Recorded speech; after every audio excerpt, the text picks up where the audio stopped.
आज के इस वीडियो में हम देखेंगे कि जिस भारत में सोने चांदी के सिक्के से व्यापार होता था, उस भारत में पहली बार करेंसी नोट की शुरुआत कैसे हुई थी, किसने यह नोट जारी किया था और कब किया था, कहां पर इन करेंसी नोटों की प्रिंटिंग होती थी, फिर रिजर्व बैंक ऑफ इंडिया का आगमन कैसे हुआ और उन्होंने किस तरह के शुरुआती नोट छापे थे, उन नोटों पर किसकी फोटो लगाई गई थी और आज के जो नोट है वो कब छापे गए थे और उन पर किसकी फोटो है, और गांधी जी की जो फोटो हमारी करेंसी नोट पर है वो फोटो कार्टून फोटो है या ओरिजिनल, उस पर भी बात करेंगे। यानी भारतीय करेंसी नोटों का पूरा इतिहास देखेंगे, शुरुआत से लेकर आज तक का। तो वीडियो के अंत तक हमारे साथ बने रहिए। प्राचीन काल से ही भारत में व्यापार होता आया है। शुरुआत में चीजें देकर चीजें खरीदी जाती थी, यानी अनाज देकर बदले में कपड़े खरीदे जाते थे।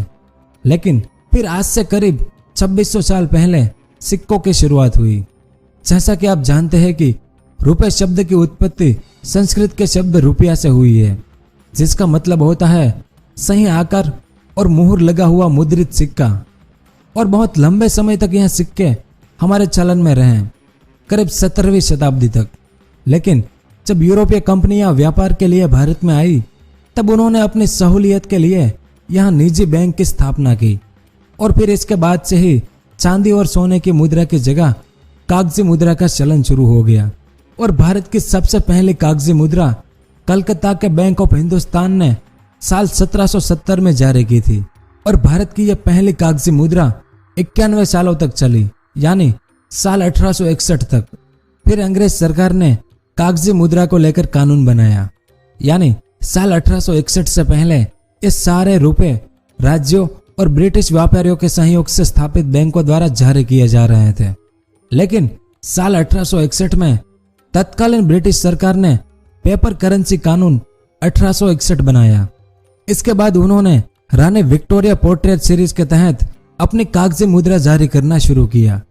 ये कागजी मुद्रा 10, 20, 50, 100 और 1000 रुपए के थे और इन सभी नोटों पर महारानी विक्टोरिया की एक छोटी सी तस्वीर भी लगी थी। तो इस तरह से ब्रिटिश सरकार द्वारा पहली बार कागजी मुद्रा जारी की गई और बाद में यही कागजी मुद्रा भारत सरकार की आधिकारिक मुद्रा बनी। लेकिन इस मुद्रा को जारी करने के साथ ही ब्रिटिश सरकार ने देश के एक बड़े हिस्से को अलग अलग मुद्रा क्षेत्र में बांट दिया था, क्योंकि ये करेंसी नोट भारत में कुछ जगह पर मान्य थी तो कुछ जगह पर मान्य नहीं थी।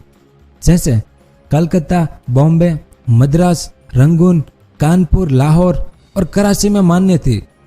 जैसे जैसे भारतवर्ष में ब्रिटिश साम्राज्य अपने पैर फैलाता गया, न सिर्फ रुपए के बनावट में बदलाव आया, बल्कि इस पर अलग अलग कई भाषाओं में रुपए का नाम भी लिखा जाने लगा।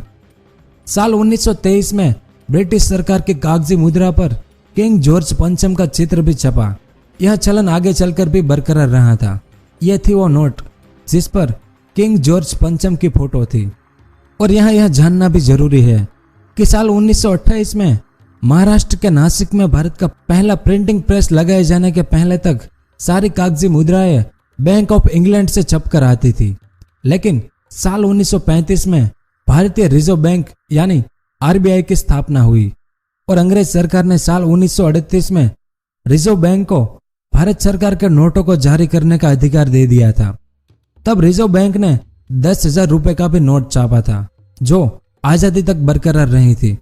और आरबीआई द्वारा जारी की गई पहली करेंसी नोट 5 रुपए के नोट थी। अब अकेले अंग्रेज का पूरे भारत पर शासन नहीं था, कुछ कुछ जगह पर फ्रांसीसी और पुर्तगालियों का भी शासन था और जहां उनका शासन था वहां पर अलग करेंसी नोट थी। अब हम उसकी बात करेंगे। उन दिनों पश्चिम भारत का गोवा क्षेत्र पुर्तगालियों ने साल 1510 में अपने कब्जे में ले लिया था। भारत से होने वाले व्यापार में उस समय पुर्तगालियों का एक अधिकार था और डच और अंग्रेजों के भारत आने से पहले तक 1 शताब्दी से भी ज्यादा समय तक यह कायम रहा। गोवा, दमन और दीव ये तीनों प्रदेश साल 1961 तक पुर्तगालियों के अधीन था। पेपर करेंसी के तौर पर जारी किए गए पहले इंडो पुर्तगीज नोट को रुपए कहा गया, जो साल 1883 के करीब चलन में आया था। अब इस पुर्तगाली करेंसी नोट को देखें। इन नोटों में पुर्तगाल के राजा का पोर्ट्रेट दर्शाया गया था। इन्हें 5, 10, 20, 50, 100 और 500 के मूल्य में जारी किया गया था।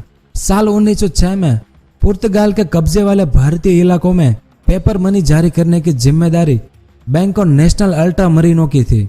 देखिए इस नोट पर यह लिखा हुआ है bank of national ultra Merino. इनकी कुछ नोटों पर भारतीय सभ्यता और संस्कृति से संबंधित कुछ प्रतीकों को भी दर्शाया गया था। अब बात करते हैं भारत में फ्रांसीसी करेंसी नोटों की। केरल का माहे, तमिलनाडु के कराईकल और पुडुचेरी, आंध्र प्रदेश का यनम और पश्चिम बंगाल का चंद्रनगर फ्रांस का उपनिवेशक था।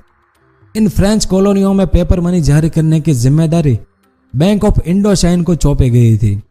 अब इस फ्रांसीसी करेंसी नोट को देखें। यह 1 रुपए की नोट है। इसमें 1 रुपए के नोट प्रथम विश्व युद्ध के बाद और 5 रुपए के नोट साल 1937 के बाद जारी किए गए थे। इन नोटों में मोजियर डुप्ले, जो भारत में फ्रांसीसी साम्राज्य के संस्थापक थे, उनके नाम से जारी किए गए 50 रुपए के नोट को खास तरीके से डिजाइन किया गया था।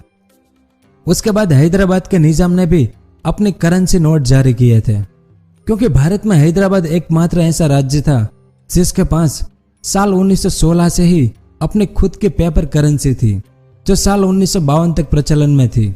यह नोट साल 1939 तक प्रिंट किए गए थे, जिनमें हिजरी युग से जुड़े हुए और डेक्कन इलाके में प्रचलित फासले वर्षों का इस्तेमाल किया गया था। ये नोट उर्दू और वहां की अन्य स्थानीय भाषाओं जैसे कन्नड़, तेलुगु, मराठी आदि में प्रिंट किए गए थे। तो ये तो बात हुई आजादी के पहले की भारतीय करेंसी नोटों की। अब आजादी के बाद भारतीय करेंसी में क्या क्या बदलाव हुए उसकी बात करेंगे। आधुनिक भारत के रुपए का इतिहास आजादी के बाद से शुरू हुआ। आजाद भारत का पहला नोट 1 रुपए का नोट था, जिसे साल 1949 में जारी किया गया था। इससे पहले हमारे जिस नोट पर जॉर्ज पंचम की तस्वीर थी, उसे आजादी के बाद बदलकर उस पर चारनाथ के अशोक स्तंभ की तस्वीर लगाई गई, जो बाद में भारत का राष्ट्रीय चिन्ह बना। इसके अलावा भी नोट में कई बदलाव हुए हैं और उस पर गेटवे ऑफ इंडिया, बृहदेश्वर मंदिर के चित्र भी छापे गए हैं। साल 1953 में भारत सरकार द्वारा जो नोट छापा गया, उस पर हिंदी भाषा में भी लिखा गया था। इस तरह स्वतंत्र भारत में मुद्रित पहला नोट 1 रुपए का नोट था। फिर साल 1959 में भारत के हज यात्रियों के लिए 10 और 100 रुपए के विशेष नोट जारी किए गए, ताकि वे सऊदी अरब के स्थानीय मुद्रा से उनका विनिमय कर सके और हज यात्रियों को कोई परेशानी ना हो। फिर साल 1960 में जो लोग पढ़ नहीं पाते थे, बिल्कुल अनपढ़ थे, उनको ध्यान में रखकर साल 1960 के दशक में अलग अलग रंगों के नोट छापे जाने लगे।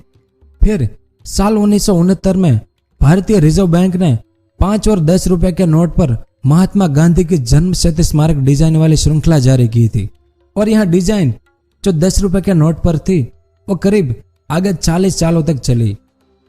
उसके बाद साल 1980 के बाद नोटों पर कला, संस्कृति और ज्ञान विज्ञान से संबंधित चित्र व्यापक तौर पर छापे जाने लगे।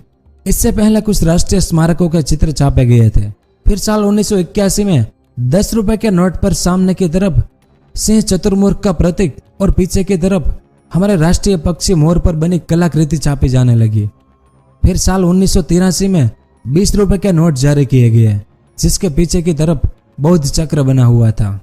और आखिर में साल 1996 में महात्मा गांधी श्रृंखला वाले कागज के नोट शुरू किए गए। अब हम हमेशा हमारे नोटों पर महात्मा गांधी की मुस्कुराती हुई तस्वीर देखते हैं। उस बारे में कुछ लोगों का मानना है कि महात्मा गांधी की यह तस्वीर उनके एक कार्टून का है, लेकिन यह झूठ है। ध्यान से देखिए इस तस्वीर को। असल में यह तस्वीर साल 1947 में एक अज्ञात फोटोग्राफर ने ली थी और वहीं से इसे क्रॉप किया गया और हर जगह इस्तेमाल किया जाने लगा। इस तस्वीर में महात्मा गांधी और उनके साथ लॉर्ड फ्रेडरिक विलियम पैथिक थे। वे एक महान राजनेता थे और ग्रेट ब्रिटेन में महिला मताधिकार आंदोलन के भी नेता थे। यह तस्वीर पहले के वाइसरॉय हाउस में ली गई थी, जो आज राष्ट्रपति भवन है। तो यह थी वो ओरिजिनल तस्वीर जो आरबीआई द्वारा साल 1996 में महात्मा गांधी सीरीज की बैंक नोटों पर लगाई गई। और इसके बाद रुपए की नकल को रोकने के लिए उसमें कई सारे सिक्योरिटी फीचर्स डाले गए हैं, और जो लोग देख नहीं पाते यानी दृष्टिहीन लोगों की सहूलियत के लिए भी आज के नोट में कई फीचर्स डाले गए हैं, ताकि वे अपने हाथ से पहचान सके कि ये कितने रुपए की नोट है। और इन नोटों में सामने की तरफ गांधी जी की तस्वीर और पीछे की तरफ भारत के जीवों की तस्वीर थी, जो यहाँ की जैव विविधता का प्रतिनिधित्व करती है। और उसी साल यानी जून 1996 में 100 रुपए का नोट जारी किया गया। इसमें सामने की तरफ महात्मा गांधी और पीछे की तरफ हिमालय पर्वत श्रृंखला की तस्वीर थी। फिर मार्च 1997 में 50 रुपए का नोट जारी किया गया, जिसमें सामने की तरफ महात्मा गांधी और पीछे की तरफ भारत के संसद की तस्वीर थी। और अक्टूबर 1997 में 500 रुपए का नोट जारी किया गया। इसमें सामने की तरफ महात्मा गांधी और पीछे की तरफ दांडी मार्च यानी नमक सत्याग्रह की तस्वीर थी। फिर नवंबर 2000 में 1000 रुपए का नोट जारी किया गया। इसमें सामने की तरफ गांधी जी और पीछे की तरफ भारत की अर्थव्यवस्था को दर्शाती तस्वीर थी। फिर अगस्त 2001 में 20 रुपए का नोट जारी किया गया। इसमें सामने की तरफ गांधी जी और पीछे की तरफ माउंट हैरियट के खजूर के पेड़ और पोर्ट ब्लेयर लाइट हाउस की तस्वीर थी। और फिर नवंबर 2001 में 5 रुपए के नोट, जिसमें सामने महात्मा गांधी जी और पीछे की तरफ कृषि के माध्यम से प्रगति दिखाई देती है। और आखिर में जब नोटबंदी हुई थी उस बारे में तो आप जानते ही है कि 1000 की नोट बंद हो गई और 2000 के नए नोट जारी किए गए हैं। इसके अलावा 10, 50, 100, 200 और 500 के नए नोट भी आए हैं, जो अभी आपकी जेब में होंगे ही। तो यह था भारतीय करेंसी नोटों का पूरा इतिहास। अगर पसंद आया तो वीडियो को लाइक और शेयर जरूर करें। धन्यवाद। अगर आपको इस तरह के इंफॉर्मेटिव वीडियो देखना पसंद है तो हमारे इस चैनल को सब्सक्राइब करें और हमारी नई वीडियो सबसे पहले देखने के लिए इस बेल आइकन को भी जरूर दबाएं।